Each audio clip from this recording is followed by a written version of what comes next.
Good morning my dear friends, నేను మీ శ్రీమాత్రే నమః. ఈరోజు మనం ఒక మంచి వీడియోతో మీ ముందుకు వచ్చామండి. అదేంటంటే మనలో ప్రతి ఒక్కరికి ఒక టాలెంట్ అనేది ఉందండి. ఆ టాలెంట్ని మనం బయట పెట్టాలి. బయట పెట్టడానికి మన వంతుగా మనం చాలా ప్రయత్నం చేస్తాం. కానీ ఇక్కడ ఏం జరుగుతుందో తెలుసా?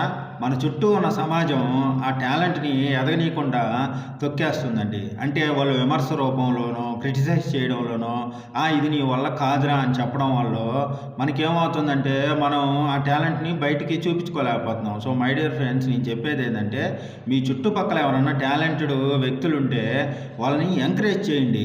మీకు వీలైతే వాళ్ళలో ఏమన్నా లోటుపాట్లు ఉంటే వాటిని తెలియజేయండి.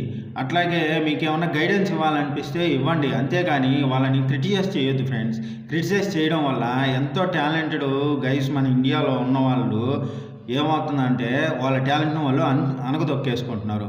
సో మై డియర్ ఫ్రెండ్స్, నేను చెప్పేది ఏంటంటే, ఈ చిన్న పాయింట్ గుర్తుపెట్టుకొని మీరందరూ మన వంతు సహాయంగా సమాజానికి టాలెంట్ ఉన్న వ్యక్తుల్ని మన వంతుగా సహకరించి వాళ్ళు ఉన్న టాలెంట్లో ఉన్న మొత్తం అన్నిటిని మనం ఎంకరేజ్ చేసి వాళ్ళని ముందుకు తీసుకెళ్దామని ఆశిస్తున్నాను. సో మై డియర్ ఫ్రెండ్స్, నేను చెప్పిన ఈ చిన్న పాయింట్ మీ అందరికీ నచ్చుతుందని ఆశిస్తూ సెలవు తీసుకుంటున్నాను. నేను మీ శ్రీమాత్రే నమః. Thanks for watching this video.